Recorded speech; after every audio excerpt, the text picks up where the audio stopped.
In a stunning move, the Milwaukee Bucks waived Damian Lillard. So, could the Pelicans do the same for Dejounte Murray? I'll tell you if it could help him make a bigger move this offseason. It's the Wednesday episode of Locked On Pelicans. Let's go.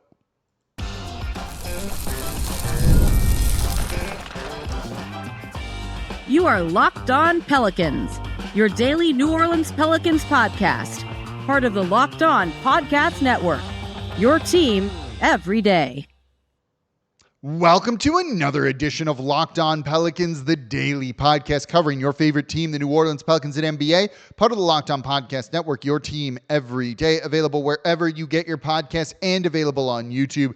I'm your host, Pelicans Insider, credential member of the media, Jake Madison, at NOLA Jake on Twitter, here with y'all on this Wednesday. And after the Bucks make just stunning moves on Tuesday, truthfully, some of the more shocking things I think we've all seen in the NBA in a while, could the Pelicans kind of do the same thing? Could they stretch and waive Dejounte Murray? What is the stretch and waive provision? I'll explain all of that, and if it would help the Pelicans or not.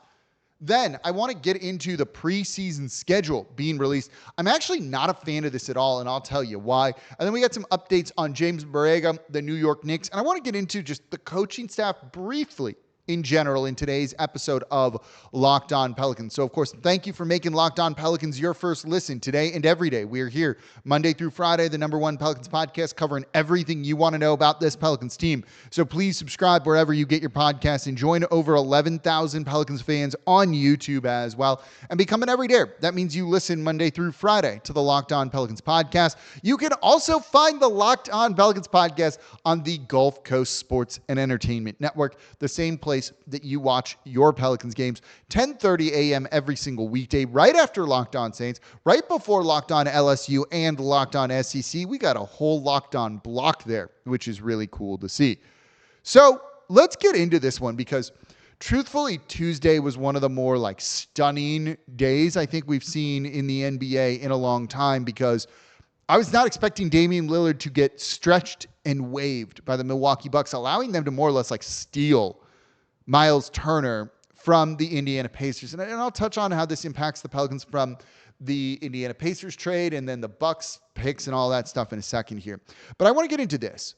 Could the Pelicans do a similar thing to Dejounte Murray and allow them to then make a big move this offseason that continues Joe Dumars' overhaul of the roster? The answer is yes, but no. You could stretch and waive Dejounte Murray. He's going to miss half the year. We probably won't see him until January, February. But what is the stretch and waive provision anyway? So most NBA contracts are just fully guaranteed. If you cut somebody from your team that has a fully guaranteed deal, their money, you still have to pay them, and their money counts against the salary cap. This is not like, I really don't actually know how it works that much in the NFL. You'd have to go to Locked On Saints, part of the Locked On Podcast Network, your team every day.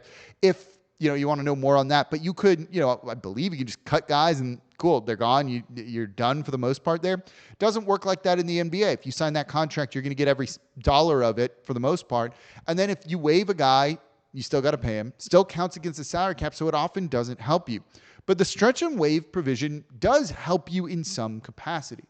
Basically, what you're allowed to do is take the remaining years a player has. And let's use an example. We'll use Dejounte Murray's in a second here. You take the remaining years in guaranteed money. You double the years plus one. So Dejounte Murray is owed $96.757 million left on his contract over 3 years. So what you do is you double the years plus one. So that's 7 years. So, $96 million is what, a cap hit of about 32 a year, let's say, average annual value there. Instead of dividing it by 3, you divide it by 7. That gets you 13.8. So now all of a sudden the salary cap hit goes from 30.2 to 13.8. That can free up a big difference. It's $17.7 million to the Pelicans this year. So it basically allows you to literally stretch that contract over a larger period of time. There's some limitations on it, but that wouldn't happen or impact the Pelicans here whatsoever.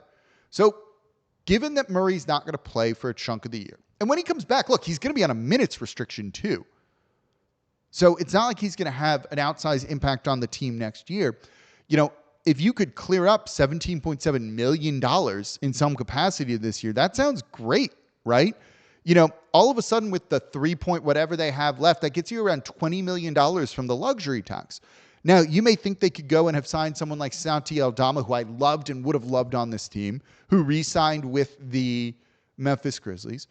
Could they have made a run at the still available Jonathan Kuminga if that's the case? Not really, because of how the salary cap works. You wouldn't have had $20 million to spend. The Pelicans still would have been operating as an over-the-cap team. I don't have the numbers in front of me, but I think there's something like $29 million over the cap, $27 million over the cap. So even if you get rid of Dejounte Murray's hit or reduce it by 17.7, it doesn't get you cap space to do a whole lot. And so since they're operating as an over-the-cap team, they're limited to the mid-level exception, the biannual exception, or the traded player exceptions that they have. And we discussed a lot of those yesterday. Functionally, nothing would have really changed for the Pelicans if you waive and stretch Dejounte Murray. Even if you reverse the Kevon Looney signing, which we like, and added his $8 million at some point, whatever, his first year, back to it doesn't fundamentally change how the Pelicans would have operated, because they are operating as an over-the-cap team. So they really wouldn't have cleared cap space by doing it. Where it would have helped them is, maybe you would have spent that whole $14.1 million on a Brook Lopez and given him all of that over 2 years. That's more than he got to go to the Los Angeles Clippers, I think, is where he ended up. Could that have been the smart move for the Pelicans to do? Maybe. If you're functionally working with the luxury tax threshold as their cap and not the first apron where they are hard capped and literally can't go above, yeah, they could have done a few things, but Brook Lopez probably wasn't going to come here anyway. Maybe he would have for the money, but I think he wanted to go to a better chance of winning and have, a better opportunity for a deep postseason run. So I don't know if it would have fundamentally changed much. Where it might actively change things is you could still then sign Kevon Looney, and you could use that Brandon Ingram traded player exception or another trade, or the Kelly Olynyk traded player exception that you have to absorb someone's contract and bring in a guy or two in that capacity that they won't do right now. Yeah, you could absorb someone for $12 million in that Brandon Ingram traded player exception, but if you only have $3.7 million to the luxury tax, that's the number that you're going to be looking at. But if you had $20 million to the luxury tax, even with the Kevon Looney signing, that kind of changes it. You could then add a 12-point-something million dollar player to this team in a way that they just won't do that right now. So on one hand, no, it doesn't really change much. It doesn't change the tools available to them, is what I think I'm trying to say. But it does mean you could have maybe used one a little bit more so than they probably use right now. So it would change things, but I think at this point it would probably be better to just keep Dejounte Murray, right? You're then adding $13.8 million to the books for 7 years, which doesn't seem smart for this team. That's going to mean, in 2-3 seasons when maybe they're competitive with Jeremiah Fears and Derek Queen, and you want to get into the luxury tax. Well, you're kind of already in it because you have $13.8 million on your books for someone that's not even here anymore. That doesn't seem like a great thing, right? The Bucks doing this eventually mean they're going to just be a wasteland. Now, this would be the ultimate aggressive move from Joe Dumars, but the better thing is probably just to keep Dejounte Murray, rehab his value this year, and then just figure it out next season, if you want to move on from him. But again, I think Joe Dumars is a guy that would like Dejounte Murray, and I think he can be a valuable veteran presence. So coming up next, let's quickly talk about the state of the Pacers. Does that make us review that trade the Pelicans made worse in hindsight? Whatever. We'll look at that, what it means with the Bucks probably being good next year too. That's coming up here next in today's episode of Locked On Pelicans, along with the preseason schedule. Then we're going to talk coaches a little bit. That's coming up here next. Today's episode of Locked On Pelicans is brought to you by Monarch Money. You ever wish managing your money felt easier? I certainly do. With Monarch Money, it can. Whether you're growing your savings or planning a big purchase, Monarch puts you in the driver's seat. It's like having your own personal CFO, giving you full visibility and control over your finances here. Monarch is more than just a budgeting app. It's a complete financial command center. So you can track all your accounts, investments, and spending in one place. So in addition to managing your money, you're also building your wealth. When I look at this, right, One thing that jumped out at me was how much I was spending on food delivery. When I put, you can put all your accounts in there and it kind of spits it out and you can see your budgeting and what you're spending. And I was spending way too much on food delivery. It allowed me to cut down, save more, cook a little bit more. Now I'm eating healthy and saving money. It's a great situation to be in. And having everything in one app is how I'm going to do it. If you make me go to multiple different places, it's not going to happen. I need the convenience of it, and Monarch Money definitely provides that. So take control of your finances with Monarch Money. Use code LOCKEDONNBA at monarchmoney.com for 50% off your first year. That's monarchmoney.com. Code LOCKEDONNBA for half off your first year.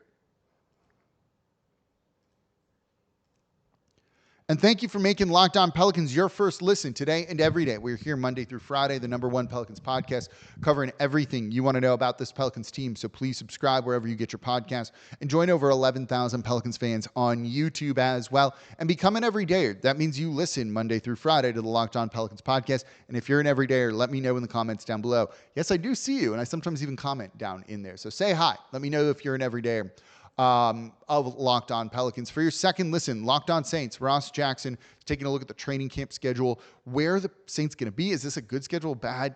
Should it be open more to fans? Ross Jackson of Locked On Saints, covering everything black and gold, part of the Locked On Podcast Network, your team every day. Make him your second listen today. So quickly before we get into the preseason schedule, the Pelicans traded next year's Indiana pick back to them for the 23rd pick in this year's draft. Even with the Halliburton injury, I thought the Pacers would be pretty good next year. They were shockingly good. If you go watch them more, if you go into the data behind them, they were an elite team come January of this past year. Even without Halliburton, Siakam and Miles Turner would take you pretty far. But now all of a sudden they lose Miles Turner, and they did that because ownership got cheap and didn't want to pay the luxury tax to keep him. Scared money don't make money, right? All of a sudden, that kind of changes the outlook of the Indiana Pacers next year in a way that, look, we never could have predicted. Yeah, they made that trade before the Halliburton injury, before the finals were over, even with Halliburton having a calf injury. But a calf injury doesn't always lead to an ACL tear or anything like that, an Achilles tear. So, look, you can't look at this in hindsight and be like, that was so dumb. You don't expect a guy to have a catastrophic injury, right? There's only been like 6 of those injuries this whole season. If you're banking on that happening and making that pick good, you're going to be disappointed far, far more often than not. And we don't want to root for injuries in the first place. I don't think they knew that they were going to let Miles Turner go and not, extend him at the number that he wanted until probably 2 or 3 days ago. This was not something that was thought of during the finals or even in the immediate aftermath of that Halliburton injury. And look, the Pacers were trading their first round pick. They were trading their first round pick. That would not have been there on draft day. I can tell you that. That offer wasn't going to be there on draft day to do it. So the Pelicans jumped at an opportunity that they saw to go and get their guy. Looking back on it, this kind of changes the optics of it, but this is not something that Joe Dumars and company could have predicted at all, nor planned around even. And so I'm not really going to fault them when it comes to this in any capacity. What makes it kind of interesting is the trade up for Derek Queen now looks like a little bit better, because what made that so bad for a lot of people was it's not just one pick, one chance at getting a top pick. It was 2. The Pelicans were, a lot of people are expecting to be bad, though the Pelicans are betting on themselves being good, but also what could happen to the Milwaukee Bucks. And all of a sudden, now the Bucks aren't going to be bad. Look, they're not like a title contender in my opinion, but I don't think that they're going to be like a truly atrocious top 5 team. So all of a sudden now that pick doesn't have 2 chances at being top 5. It maybe has 1 in the Pelicans, depending on where you kind of fall on what their future this year is going to look like. It kind of makes everything look a little bit better in a sense, but also what's done is done, and there's no point in hindsighting this to death anymore, I think. They like Derek Queen. They're going to go for him, and I've been less down on that move than I think a lot of other people have. So let's switch gears. I want to get into preseason because the Pelicans preseason schedule has been released, and I'm going to be honest, I kind of hate this. So the Pelicans are opening their preseason schedule in Melbourne, Australia, where they will play 2 preseason games against the National Basketball League NBL teams Melbourne United and Southeast Melbourne Phoenix on Friday, October 3rd and Sunday, October 5th at the Rod Laver Arena in Melbourne Park, with the NBL serving as the official promoter and organizer of the NBA and NBL Melbourne series. The Pelicans then return to Birmingham, Alabama in preseason to take on the Houston Rockets at Legacy Arena on Tuesday, October 14th. That's where the Birmingham Squadron play. We don't need to get into that arena or anything. And then they conclude preseason at Orlando on Thursday, October 16th. So that is October 3rd versus Melbourne United in Melbourne. October 4th, the next day, Saturday, versus Southeast Melbourne Phoenix, the Rod Laver Arena, Melbourne, Australia. Then at home in Birmingham against the Houston Rockets, then on the road at the Orlando Magic. There's not one home game in New Orleans. The Pelicans don't tend to have a lot of preseason games in New Orleans anyway. They usually have one. They just rather play them elsewhere, not deal with it. Sure, whatever. It doesn't really matter, though. It's nice to have like a cheap game for fans to go to, in my opinion. But here's what I don't like about this. The Pelicans have not done the best job of taking preseason seriously. In particular, Zion Williamson hasn't done the best job of taking preseason seriously. Played in one preseason game last year. In the first game, looked good, and then didn't play again when probably should have, right? We've seen the conditioning issues and things like that. If he's either holding himself out or the team's holding him out, that seems seriously misguided to me. So to play 2 non-NBA teams, right? Look, I get the idea of expand the league, expand horizons, make it more global, blah, blah, blah, blah, blah. Look, getting more fans in Australia. Lyle, I'm super happy for you that you can go and see him play. And I'm super happy for all the people in Australia in that area to go see the Pelicans play.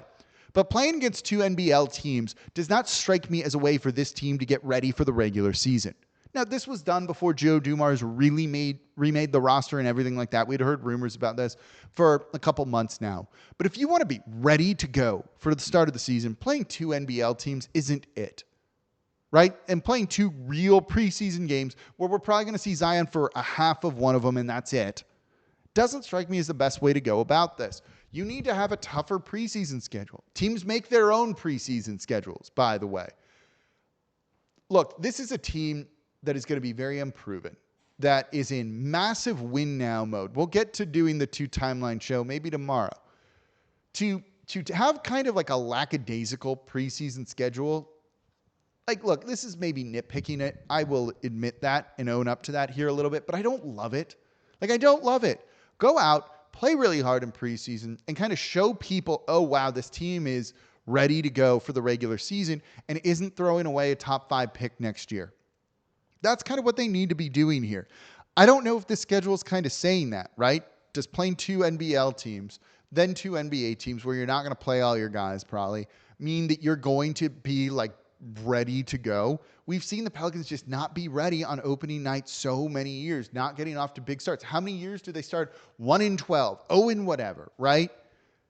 Be ready for the start of the regular season. Is this going to do it? I'm saying this and I'm saying it kind of forcefully.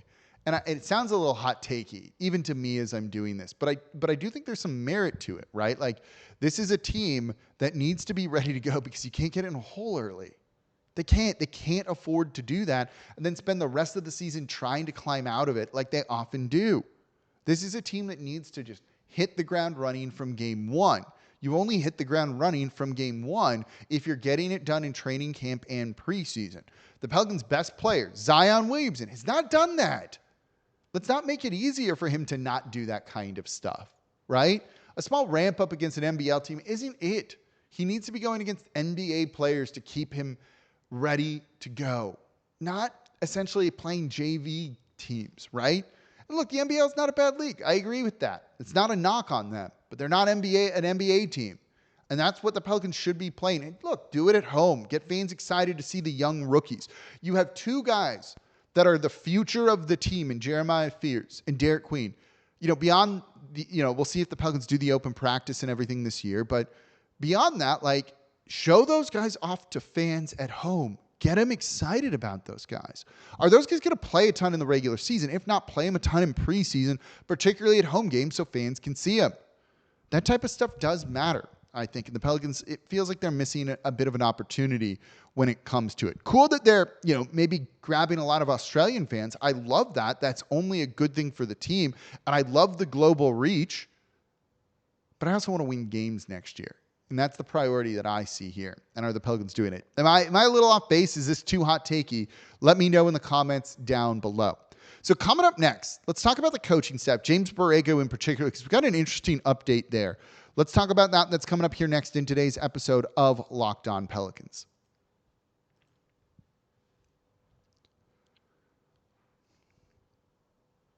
And thank you for making Locked On Pelicans your first listen today and every day. We are here Monday through Friday, the #1 Pelicans podcast, covering everything you want to know about this Pelicans team. So please subscribe wherever you get your podcast and join over 11,000 Pelicans fans on YouTube as well and become an everydayer. That means you listen Monday through Friday to Locked On Pelicans podcast. Please subscribe wherever you get your podcast on YouTube as well and join us on the Gulf Coast Sports and Entertainment Network. It's really fun to say that, I won't lie. It's cool to see it on TV. Look, if you got an office, a waiting room, something like that, put on the Gulf Coast Sports and Entertainment Network. Maybe people will be watching Locked On Pelicans there. That'd be great. Would appreciate it if you could do something like that. For your second listen, Locked On NBA. There's no offseason. Doug, Matt, and Hayes keep you up to date on contract negotiations, rumors, and everything you need to be the most informed NBA fan. Find Locked On NBA on YouTube or wherever you listen to podcasts, part of the Locked On Podcast Network, your team every day. So we've got some updates, and this comes courtesy of Mark Stein and Jake Fisher over at the Steinline newsletter, their Substack. You really should subscribe to that. That's worth paying for. I pay for it. It's great. It's one of my favorite ways to get NBA news is those two guys. I think Jake Fisher is one of the best out there that doesn't have like the national recognition, but probably should. They are saying that James Borrego is still in the running for the New York Knicks job. He recently interviewed for that, but the Knicks seem to be zeroing in on former Sacramento Kings head coach Mike Brown. He's there in New York. He's not leaving New York. He seems like he's in pole position to get that job. So does that mean Borrego's coming back to New Orleans? Not so fast. Now they're saying that Borrego could also join the New York Knicks as the lead assistant to Mike Brown. Mike Brown is a defensive guy, a defensive-minded head coach. You bring in the offensive guy in James Borrego, that seems to make a lot of sense here. Now, I think losing Borrego this year would be a massive blow to the Pelicans for a variety of reasons. One, Willie Green doesn't have a contract next year. If it goes off to a bad start, does he make it through the season? Do they fire him? I don't know. But you want to have the guy ready to go to elevate, and that would be James Borrego, and then give him that interim tag, let him run the team, and see what happens. Is that the guy that should be the lead man on the bench, or should it be Willie Green? You don't know, but if you fire Willie Green, you at least have like the option to elevate Borrego and not go with someone more unproven, and that could tank your season. We've seen some interim coaches turn things around in a very positive way. You particularly saw it with the Denver Nuggets bringing in David Adelman, and look at their playoff run. That was very unexpected from them. That interim bump can really help you. Even the Kings had an interim bump, actually, which ironically after firing Mike Brown. So I'd want to keep Borrego for that reason alone, having an experienced guy. The other thing is, look, if he's the offensive guy, you're going to need a real creative offense this year with the pieces that they have. And sometimes the lack of shooting that they have, and they're lacking shooting right now. You need a very creative offensive mind to be able to make that work. You can make it work without extreme shooting. You need some, certainly, but you can get it done. Borrego could be the guy that kind of does all of that for you. You're at least going to need to maybe shake up the coaching staff here, in a sense. Look, Joe Dumars was brought in, Fletcher Mackel says, like an agent of change, right? You know, if he's an agent of change, then you need to do that a little bit. And so if that's going to be the case, you got to change the coaching staff too. They've changed the roster massively. They've changed the front office massively, right? The coaching staff is the one thing that's like still intact as of now. There might need to be some changes coming with that. And I think you'll see those seats start to shuffle around a little bit more in the near future. You're just starting to see the assistant coaching carousel starting to go round and round. once the Knicks make their hire for head coach, because this has gone on way too long to not have a head coach, that's when you'll see that start to go round and round even more. And that's when I think the Pelicans need to maybe shake some things up, right? I don't think they're replacing head coach Willie Green. It'd be a little late in the cycle to do that unless you're just going to elevate James Borrego to that job. But you probably want to mix up the assistants in some capacity. Look, keeping Borrego might be smart. I'm a big fan of Jaron Collins, who's done a really great job with their defense, more or less as their defensive coordinator. He's interviewed for some head coaching jobs too recently, most recently with the Detroit Pistons. So try and keep your lead guys, but maybe do you change things a little bit further down the bench? That could be a smart move just to get some fresh voices in. You often see, that happen where a new lead basketball decision maker comes in and kind of mandates some changes to the coaching bench, more to get like their guys on the coaching staff bench. Honestly, sometimes as a little bit of like a plant, a guy that's like almost like a mole that will report up what's kind of being said with the coaches and stuff like that. It's the weird reality of the NBA, how it comes to that. So that's something I think could help the Pelicans. If you're going to change things up, the coaching staff probably needs to be changed up in some capacity as well. It might start with James Borrego leaving. I have no idea who you would target or anything like that for assistant coaches. We'll start to hear the names should that become a thing. The Pelicans had some turnover with that a little bit during the season, as guys have been kind of doing that more often to go make jumps to colleges and stuff like that. So we'll see if there end up being some changes there, because it feels like that could be a thing. But I'd advocate very much for keeping Borrego and finally letting him run the offense and having more control over that than he's had in the past, which we've documented well here on the Locked On Pelicans podcast. So that's going to do it for this edition of Locked On Pelicans. We'll eventually get to, just news keeps coming up and show ideas keep coming up, of the two timelines. Are the Pelicans doing two timelines? Does two timelines ever work? I have one example of it working and other examples of it not working. More often than not, it doesn't work, and that's concerning. So we'll talk more about that. As always, I'm your host, Jake Madison, at NOLA Jake on Twitter. This is the Locked On Pelicans podcast, part of the Locked On Podcast Network, your team every day. And we'll be back with y'all tomorrow. We'll see if we get more news.